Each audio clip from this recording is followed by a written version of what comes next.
પહેલા તો સૌ મિત્રોને જય માતાજી, જય જોગમાયા.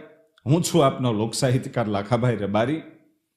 અને આમ તો આપણી ચેનલમાં કાયમને માટે ઇતિહાસ જ આવે છે મારા અવાજમાં, પણ હું નથી દેખાતો. પણ આજે તમારી સામે આવીને મારે વાત કરવી પડી.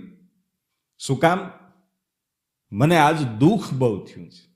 છેલ્લા 4-5 દિવસથી જે હું સમાચારો જોઉં છું ને, ત્યારે એમ થાય છે કે આપણી સંસ્કૃતિ ક્યાં ગઈ, આપણે કઈ દિશા તરફ વળી ગયા.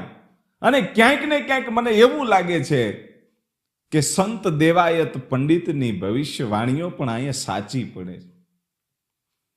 ભવિષ્યવાણીમાં દેવાયત પંડિતે એમ કીધું, પોરો રે આવી ગયો સંતો પાપનું. અને વાત બહુ સાચી છે. કેવું પાપ આપણે કરીએ છીએ. અરે બીજે બધે થાતું તો ત્યાં સુધી વાંધો નહોતો. હવે ગુજરાતની આ ધીંગી ધરતીમાં આવું બધું થવા માંડ્યું અને મને દુઃખ થયું છે. એની હું વાત કરવા માટે આપની સમક્ષ આવ્યો છું. મિત્રો, આપણે તો માજા મૂકી દીધી. કેવું પાપ! અરે લક્ષ્મી રે લૂંટાશે લોકો તણી, નહીં રાવ કે નહીં ફરિયાદ. એ અહીંયા સાચું પડે છે. મિત્રો, સુરતની ઘટના જુઓ, બીજા અનેક જિલ્લાઓ જ્યાં આ ઘટના બની છે, અને એ ઘટના છે પત્નીની અદલા બદલી. અરે ભલા માણા, પત્નીની અદલા બદલી તમે કરશો? આ તમારી સંસ્કૃતિ ગઈ ક્યાં? આ ગુજરાતની ધીંગી ધરતી છે. આપણું જૂનું સાહિત્ય સાંભળો, તમને ખબર પડે. અરે રસિક હૈડા વહે મર્મ મુખ મંડળે, અને માનવી મીઠડા ઈ પ્રેમ ભીના. અરે પાણી જ્યાં આકરા મરદની મૂછના, લલિત લાવણ જ્યાં સુંદરીના. અરે સજળ ધન રાજ ઝબકતી બાજતી ઘૂંઘટે ચમકતી, ઈ રાજ રમણી ભલી ભારતી ભૌમની વંદુ તને યા વડી. તને ધન્ય હો ધન્ય સૌરાષ્ટ્ર ધરતી. આ સૌરાષ્ટ્રની ધીંગી ધરતીમાં અનેક બલિદાનોના ઇતિહાસ, અનેક પ્રેમના ઇતિહાસ, આ બધું આપણે ભૂલી અને કયા માર્ગે ચડી ગયા. તમે સમાચારમાં જોતા હશો, છેલ્લા 4-5 દિવસથી એકની એક જ વાત હાલે છે કે પત્નીની અદલા બદલીઓ થાય છે અને સાથે પાછા ફરવા માટે જાય છે. અને જે ભાઈ હોય, જેણે આવું કર્યું હોય, એ પાછો પોતાના ભાઈને પણ એમ કે તું પણ તારી પત્નીને લઈને આવ્યો, આપણે આવું કામ કરીએ. અરે રૂપિયા માટે તમે આવું બધું કરશો? રૂપિયો કદાચ નહીં હોય ને તો હાલશે. આ ધરતી તો ઈ છે કે અહીંયા માથું વઢાઈ જાય ને ઈ હાલે, પણ આ જે નાક છે ને એ નાક ન વઢાવવું જોઈએ. એની બદલે તમે તો બધું શું શું વઢાવી નાખ્યું, અમને કાંઈ ખબર પડતી નથી. આ ખદડાઓને કેવું શું, આ ધરતી કેવી, એની એક નાનકડી એવી તમને વાત કરું. જે આ ખદડાઓ આવું કરે છે ને, અને જે દીકરીઓ આવું બધું કરે છે ને, એની માટે આ વાત છે. જુનાગઢ જિલ્લાનું ભેંસાણ તાલુકામાં એની બાજુમાં આવેલું તોરી રામપર નામનું ગામ, સાંભળજો આ વાત. ત્યાં રામજીભાઈ પટેલ રહેતા હતા. એમને ઘરેથી એમના પત્ની જમનાબેન અને એનો એકનો એક દીકરો, એનું નામ ડાયો, અને એના લગ્ન થયા. એ ડાયાને ઘેરે પત્ની આવ્યા, એનું નામ ગોમતી. ઈ ગોમતી પોતાના પતિની સેવા કરતી જાય, પોતાના સાસુ સસરાની સેવા કરતી જાય, ઘરના બધા કામ કરતી જાય, ખેતરના કામ કરતી જાય. ઈ ધીરો ધીરો સમય વીતતો જાય છે. એમાં એકવાર ઘટના એવી બને છે કે જે આ ડાયો છે એ પોતાના ખેતરે બળદગાડું લઈ અને જાય છે, અને એને એવા ભાઈબંધો મળી ગયા. આ ડાયાને એના પોતાના ભાઈબંધો મળ્યા. એ ગાંજાની ચલમું પીતા હતા. અને આ ડાયાને ઉભો રાખ્યો, ઉભો રે, એક ચલમ પીતો જા. અરે ડાયો કે બાપા, મેં કોઈ દી આ ચાખ્યું નથી અને મારે એ ચાખવું એ નથી હો. પરાણે પકડીને બેહાડ્યો. અરે ભલા માણા, એકવાર આમ એક ફૂંક તો માર. શું છે આમાં તાકાત, તને ખબર પડે આ નશો શું કહેવાય? જોજો આ ભાઈબંધોએ લત લગાડવી છે એવું વિચારી અને આ ડાયાને પરાણે ઊભો રાખ્યો અને પરાણે ગાંજો પીવડાવ્યો. અને આવી બધી જે ઘટનાઓ બને ને એમાં પોતે જ હોય એવું નથી, એમાં બીજાના અમુક નબળા માર્ગદર્શન હોય. તમે જોજો, દૂધની તપેલી ભરી હોય અને એમાં ઓચિંતાનું ખબર વગરનું છાશનું ટીપું પડી જાય એટલે દૂધ બગડી જાય. એ દૂધનું નો દહીં થાય કે નો છાશ થાય એને ઉકરડે ફેંકવું પડે. એટલે એવા નબળા માણસની સલાહ જો આપણા જીવનમાં આવી જાય તો આપણને ઉકળે જ ફેંકવા પડે. આપણે ક્યાંય પછી હાલીએ નહીં, તમને સમાજ ક્યાંય સ્વીકારે નહીં. એટલે આ લોકોએ ધંધા આવા આદર્યા છે. પણ અહીંયા જે હું વાત કરું છું કે ઈ ડાયો છે એને પરાણે ગાંજો પીવડાવ્યો, 3 ચલમુની ઈ ટૂંકું મરાવી અને ડાયાને ઈ ગાંજાનો નશો એટલો બધો ચડી ગયો કે મગજ છે ઈ ચક્રાવે ચડી ગયો. એકલો દાંત મીંડ્યો કાઢવા, પોતાના કપડા ફાડી નાખ્યા અને મિત્રો બધા ડરી ગયા કે આ તો ગાંડો થઈ ગયો, આને તો વધારે નશો ચડી ગયો. કે હવે કે ઈ તો પોતે જાણતા હતા કે આને ગાંજો ચડી ગયો એટલે આ ગાંડો થઈ ગયો, એટલે આ હાજો થાય કે ન થાય એની કોઈ ગેરંટી નહીં. કે તો કે હવે ઈ ભલે અહીંયા પડ્યો, આપણે અહીંથી ભાગી જાય. મિત્રોએ જ ગાંજો પાયો અને મિત્રો જ ભાગી ગયા. આ ડાયો છે ઈ ગાંડો થઈ ગયો અને ત્યાં ને ત્યાં પોતાના કપડા ફાડીને એકલો દાંત કાઢે. આવી આખી ઘટના બની. આખો દિવસ ઈ રહ્યું અને હાંજ પડી ગઈ, અંધારું થવા આવ્યું. એવે વખતે આ ડાયાના પિતા રામજીભાઈ પટેલ એને એમ લાગ્યું કે મારો દીકરો વાડીએ ગયો, બપોરે જમવા ના આવ્યો, એટલે મને તો એવું લાગ્યું કામ વધારે હશે એટલે કદાચ ના આવ્યો. પણ હવે તો હાંજ પડી ગઈ, અંધારું થઈ ગયું, હવે તો આવવો જોઈએ. એટલે પોતાના દીકરાની સંભાળ લેવા માટે એ વાડીએ જાય છે. ત્યાં વચ્ચે ગાડું પડ્યું છે અને આ હૂતો છે ડાયો, એકલો દાંત કાઢે છે, કપડા ફાડી નાખ્યા છે, પોતાના દીકરાને ઊભો કર્યો. રામજી પટેલ કહે છે કે બેટા શું થયું? પણ ન્યા ક્યાંથી જવાબ મળે? મગજ વયું ગયું તું. એને પરાયણે પકડી ફોહલાવીને ઘરે લાવ્યા. ભુવા ભરાડી ઇલમી જાણવા વાળા વૈદો ઘણાની પાસે દવા કરાવી, પણ આ ડાયો હારો ન થયો. અને એક દિવસ ઘટના એવી બની કે રાત્રે ભાગી ગયો. રાત્રે નીકળી ગયો, પછી 2-4 મહિના વયા ગયા, ખૂબ ગોત્યો. આ ડાયો ક્યાંય મળ્યો નહીં ભાઈ, ડાયો મળ્યો નહીં. માવતરને એકનો એક દીકરો હતો. અને પછી એમ થયું કે હવે કરવું તો કરવું શું? યુવાન ગોમતી હજી તો પરણી અને 2-4 મહિના થયા છે ને આવી છે. અને આવી આખી ઘટના બની ગઈ. પછી જે ગોમતી છે ડાયાના પત્ની, એમના મા બાપને બોલાવી અને કીધું કે અમારી ઘરે આવી ઘટના બની છે અને ડાયો છે ઈ ક્યાંક વયો ગયો છે, ઈ ગાંડો થઈ ગયો છે અને અમને જડતો નથી, એટલે એવું લાગે છે કે કદાચ એનું ક્યાંક મૃત્યુ થઈ ગયું હોય. એના કોઈ સમાચાર નથી. માટે આપને વિનંતી છે કે તમારી દીકરી જે ગોમતી છે એ હજી યુવાન છે, તમે એને ઘરે લઈ જાઓ અને સારું ઠેકાણું જોઈ અને એને પરણાવી દેજો. અને આ ગોમતીને જાવું નહોતું, છતાંય આ સાસુ સસરા બેય જમનાબેન અને રામજીભાઈ પટેલ એમ કહે છે કે બેટા તું જા, તારી જિંદગી હજી બધી બાકી છે અને અમારો દીકરો તો ગાંડો થઈ ગયો, કદાચ જડશે તોય તું એને યાર જિંદગી જીવીને શું કરીશ? માટે જા. જાવું નહોતું છતાંય જાવું પડ્યું. અને આ ગોમતીને મોકલવી નહોતી છતાંય પોતાને પિયર વળાવવી પડી. ઈ મા બાપને દુઃખ તો બહુ થયું, પણ શું કરે?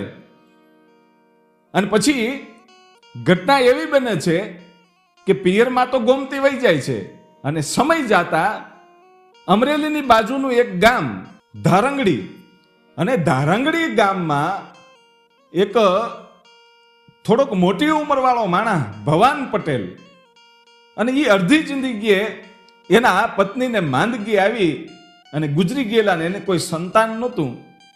એટલે લોકોએ એને સમજાવ્યા કે તમે બીજા લગ્ન કરો તમારા વંશવેલાને વધારવા માટે. એટલે ભવાન પટેલ તૈયાર થાય છે અને આ ગોમતીની સાથે એના લગ્ન થાય છે. ગોમતી પરણીને આવી અને ભવાન પટેલ છે એ વિચાર કરે છે કે આ તો યુવાન છે અને હું તો અડધી જિંદગીએ પોગી ગયો છું, વાળ ધોળા થઈ ગયા છે, દાઢી ધોળી થઈ ગઈ છે, હું તો ગઢો થઈ ગયો છું, માટે આની જિંદગી મારે બગાડાય નહીં. એટલે પોતે એની સાથે સંસાર ન માંડ્યો કે ભલે હું સંતાન વગરનો રહું પણ સંસાર નથી માંડવો, કારણ કે આ તો યુવાન છે. એવો વિચાર કરીને એકાદ મહિનો હજી ગયો હશે અને એની પાસે સંપત્તિની તાણ નહોતી ભવાન પટેલ પાસે.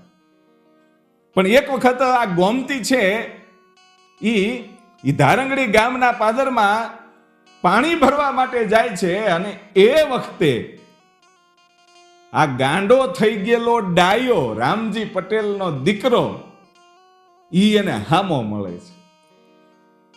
આ સત્ય બનેલી ઘટનાની વાત છે. ઈ ડાયો હામો મળ્યો પણ વાળ વધી ગયા છે, દાઢી વધી ગઈ છે અને એકદમ ગાંડા જેવો લાગે છે. એટલે આ બાઈ જોવે છે કે આ તો ડાયા જેવો લાગે છે, આ મારો આગલું ઘર ડાયો હોય એવું લાગે છે. અને પાછી વિચાર કરે કે નહીં નહીં, ઈ તો ન હોય, ઓળખી શકતી નથી. પણ એટલામાં તો એ બાજુમાં આવી ગયો અને પરસેવે રેબ જેબ છે એટલે આ બાઈને એમ થયું કે આને પાણી પાઈ દઉં. એટલે એને પાણી પાયું ને પૂછ્યું કે તમને ભૂખ લાગી છે? એટલે ડાયો કહે છે કે હા ભૂખ લાગી છે. એટલે પોતાને ઘેરે લઈ જાય છે. આ ધારંગડી ગામે આ બીજું ઘર જેણે કર્યું છે એને ઘેરે આ ગોમતી છે એ પોતાના જે જૂનો પતિ છે ડાયો એને લઈને આવી અને એને લાવ્યા પછી વિચાર કરે છે કે ઈ હશે કે બીજું કોઈ હશે. એવો વિચાર કરતા કરતા એને એમ લાગ્યું કે આને ભૂખ લાગી છે, હું રોટલા બનાવીશ તો વાર લાગશે. એટલે નક્કી કર્યું કે થોડોક શીરો બનાવું, થોડુંક દહીં છે એ દહીંમાં હાકર નાખીને આને પાઈ દઉં અને એ પીવે ત્યાં હું થોડુંક શીરો બનાવી નાખું.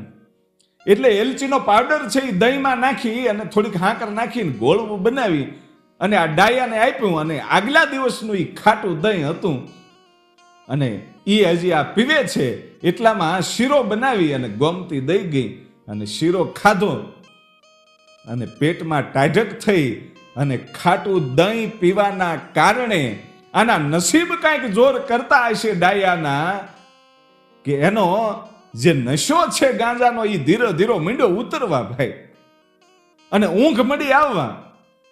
એટલે ડાયો છે ત્યાં ને ત્યાં લાંબો થઈ જાય છે, હુઈ જાય છે. અને બરાબર દિવસ આથમવાનો સમય છે અને આ ગોમતીનો જે નવો પતિ વૃદ્ધ છે ભવાન પટેલ ઈ આવ્યો અને જોયું કે કોઈ ખૂતું છે અને ગોમતીને પૂછ્યું કોણ છે આ? અને એણે વાત કરી કે કોઈ ગામના પાદરમાં આ ગાંડો હતો અને ભૂખ લાગી હતી એટલે મેં એને ખવડાવ્યું છે પણ એ ખાઈને તરત હોઈ ગયો છે, હવે એને જગાડતા મારી જીવ હાલતો નથી. કે કાંઈ વાંધો નહીં, ભલે હું તો. વાળું પાણી કર્યા પછી ગોમતીને એનો પતિ એમ કે છે કે મારો ખાટલો છે ને આ માણસની હારે બહાર ઢાળજે, એની હારે હું હોઈ જઈશ. કે કેમ? કે અમુક લોકો એવા હોય ખાવાના ને ભિખારી થવાના ઢોંગ કરે અને આપણા ઘરને લૂંટી જાય, માટે હું એનું ધ્યાન રાખીશ. એટલે આ ભવાન પટેલ છે એ ડાયાની સાથે બાજુમાં ખાટલો નાખીને હુએ છે. અને ઘટના આખી એવી બની, અડધીક રાતનું ટાણું થયું, ડાયાને બધી યાદ શક્તિ આવી ગયેલી અને રાતે જાગ્યો એટલે હે કૃષ્ણ હે કૃષ્ણ હે કૃષ્ણ એવા નાદ નીકળ્યા ભાઈ ડાયાના મુખમાંથી. હે કૃષ્ણ કરતો કરતો એ 3 વખત હે કૃષ્ણ બોલ્યો અને ગોલી ગોમતી છે એ ઝબકીને જાગી ગઈ ભાઈઓ.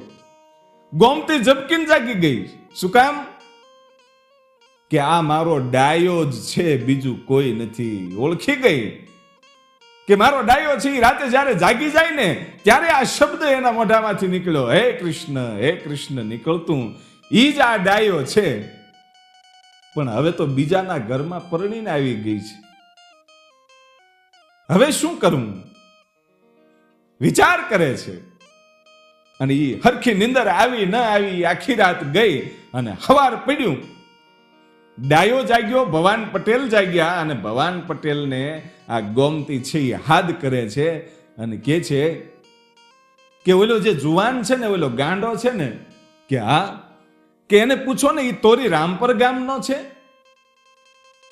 ઈ રામજી પટેલનો દીકરો છે, એની જનેતાનું નામ જમનાબેન છે, તમે પૂછો ને. અને એ વખતે ભવાન પટેલ એમ કહે છે કે એને એવું બધું પૂછવાની જરૂર શું છે? અને ત્યારે ગોમતી એટલું કીધું કે તમે માનો કે ન માનો, પણ આ મારું આગલું ઘર ઈ ડાયો હોય એવું મને લાગે છે. હે કે હા, કે મારી સાથે આવી બધી ઘટના બની હતી ને આ ગાંડો થઈ ગયો હતો, એટલે મને એવું લાગે છે કે આ મારો આગલા ઘરનો પતિ ઈ ડાયો હશે એવું લાગે છે. પણ તમે મારી ઉપર નબળી શંકા નહીં કરતા, પણ એક ગાંડો સમજીને એને ખવડાવવા માટે હું લાવી હતી. અને ત્યારે ભવાન પટેલ કહે છે, કાળિયો ઠાકર તારી લાજ રાખે, હું તારી ઉપર કોઈ દી શંકા નહીં કરું, પણ હું એને પૂછી લઉં. અને ભવાન પટેલ છે એ આ ડાયા પાસે જઈને પૂછે છે કે ભાઈ કયું ગામ? કે બાપા ગામ તો તોરી રામપર. કે કોનો દીકરો? કે રામજીભાઈ પટેલનો. કે તમારી માતાનું નામ શું? કે જમનાબેન. એમ કે હા. અને કે છે કે મારે તમારી જેમ આ 2 ઓરડાઓ છે, એક ઘોડી છે, બળદગાડું છે, ઘણી જમીન છે, એવી વાતું માંડ્યો કરવા. અને પછી એમ કે છે કે મને સમજાતું નથી કે હું ક્યાં છું. ડાયો કે છે જોજો યાદ શક્તિ બધી આવી ગઈ છે, મગજ પાછું આવી ગયું છે. અને એમ કે છે કે હું ક્યાં છું, મને કઈ સમજણ પડતી નથી. અને તેથી ભવાન પટેલે એટલું કીધું તું જ્યાં છો ત્યાં ઠેકાણે છો, હવે મૂંઝાતો નહીં. અને ઊભા થઈ અને પોતાની પત્ની જે ગોમતી હતી એની પાસે આ ભવાન પટેલ જઈ અને એટલું કીધું કે જલ્દી તૈયાર થઈ જા અને જેટલું પણ આપણા ઘરમાં ઘરેણું હોય ને એ બધું પહેરી લે. કે કા કે આવડા જવાનને એને ઘેરે મૂકવા જાવો છે. હે કે હા, કે ઈ તું જે કે છો ઈ ડાયો જ છે. કે ભાઈ એમાં મારે શું મૂકવા આવવાનું હોય, તમે જઈ આવો. કે નહીં, તારે આવવાનું છે અને તૈયાર થઈને આવવાનું છે. અને 40 તોલા હોનું પહેરી અને ગોમતી તૈયાર થઈ અને પછી ભવાન પટેલે કીધું કે લાજ કાઢી રાખજે અને ગાડામાં બેહી જા. કે લાજ કાઢવાનું કારણ શું? અને ત્યારે ભવાન પટેલે કીધું કે જે આ ડાયો છે ને એનું મગજ અત્યારે સારું થઈ ગયું છે, એને બધી યાદ શક્તિ આવી ગઈ છે. અને તને જો જોશે તો એને ખબર પડી જશે કે મારી પત્ની બીજાના ઘરમાં, એટલે એને ઝટકો લાગશે. કદાચ પાછું મગજ વયું જાય તો. આ એનું મગજ માંડ પાછું આવ્યું છે, એને ઝટકો ન લાગે એટલા માટે તું લાજ કાઢીને બળદગાડામાં બેસજે. કે કાંઈ વાંધો નહીં. અને ડાયો બેઠો અને આ ગોમતી બેઠી અને ભવાન પટેલ ગાડું લઈ અને તોરી રામપર ગામે આવ્યા. અને પોતાના દીકરા ડાયાને જોઈ અને રામજી પટેલ છે એટલા બધા હરખાઈ ગયા કે આ હા હા હા. અને ગોમતીને ભવાન પટેલ કહે છે કે તમે ગાડેથી ઉતરી અને ઓરડામાં વયા જાઓ. એટલે ઓરડામાં જાય છે. અને આ તો માં જમનાબેન અને રામજીભાઈ પટેલ પોતાના દીકરાને બધું ભરી ભરીને મળવા માંડ્યા. આંખમાંથી આહુડાની ધારું થવા મળી. હવે વિચાર કરજો કેટલા સમયથી પોતાનો દીકરો ગાંડો થઈને વયો ગયો હતો અને ઈ પાછો આવ્યો એનો આનંદ માવતરને કેટલો હશે. એ દીકરો પાછો આવ્યો, એને બધું ભરી ભરીને મળ્યા, અને પછી આ ભવાન પટેલ એટલું કહે છે કે હવે મને રજા આપો, કે હવે મને રજા આપો. અને ત્યારે રામજી પટેલ કહે છે કે અરે બાપા, ચા પાણી પીધા વગર થોડું જવાય? તમે તો મારા દીકરાને અહીંયા સુધી મૂકી ગયા છો. તમે કોણ છો હું ઓળખતો નથી, પણ આ મારા દીકરાના પ્રેમના ભાવુક હું એટલો બધો થઈ ગયો હતો કે હું તમને માન સન્માન ન આપી શક્યો, પણ હવે ચા પાણી પીધા વગર જવાય નહીં. અને જમનાબેન છે એ એટલું કહે છે કે ઓરડામાં જે મારી બેન છે ને એને હું મળી લઉં, એને ચા પાણી પાઈ દઉં, પછી તમે બે જણા નીકળી જાજો. અને તેદી ભવાન પટેલે એટલું કીધું તું કે તમે જે તમારી બેન કહો છો એ તમારી બેન નહીં, પણ એ મારી બેન છે. કે એ મારી બેન છે કે કેમ? કે અંદર ગઈને એ તમારી ગોમતી છે, અને હું તમારા દીકરાને નહીં પણ તમારા દીકરાની વહુને અહીંયા મૂકવા માટે આવ્યો છું. હવે વિચાર તો કરજો, બીજાની આ પત્ની છે અને એનો પતિ હારો થઈ ગયો છે, અને એનું સુખ એને પાછું મળે એટલા માટે જેની સાથે એને લગ્ન કર્યા હતા એ પત્નીનું દાન કરી દીધું. ભલા માણા, જલારામ બાપા તો દાન કરી દે, એ તો સંત હતા, એ તો આપણે બધા જાણીએ છીએ. પણ મારી તમારી જેવો સામાન્ય એક વ્યક્તિ છે, એ પણ એવું વિચારતો હોય કે બીજાની પત્ની મારા માટે મારી બેન કહેવાય, મારે એને ન રખાય, એને એના પતિની પાસે મોકલી દેવાય. 40 તોલા હોનું એને દાનમાં આપી દીધું, અને એ પત્નીનું પણ દાન કરી દીધું, એ ગોમતીનું દાન કરી દીધું કે જેની પત્ની છે ને એને ઘેરે જ વળાવી દેવાય, અમારે ન રાખવાની હોય. એ એટલા માટે મને કહેવા દ્યો કે આજની જનરેશન ક્યાં પહોંચી.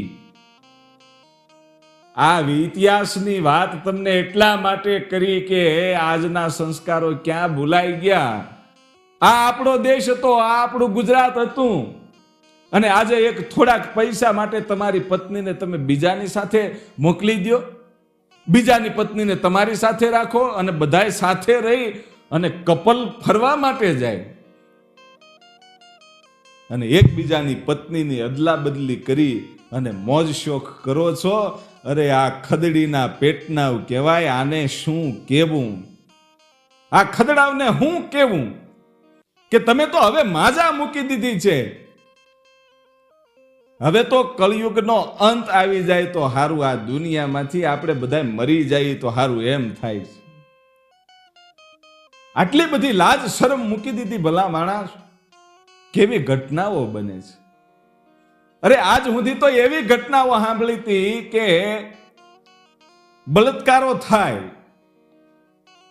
કોઈ છે એ બીજાની સાથે પ્રેમ લગ્ન કરી લે, પણ હવે તો લગ્ન જીવન હોય અને ઈ જીવનમાં પણ આવું કરવાનું, છતાંય એને પાછી મોજ મસ્તી માને છે એ લોકો.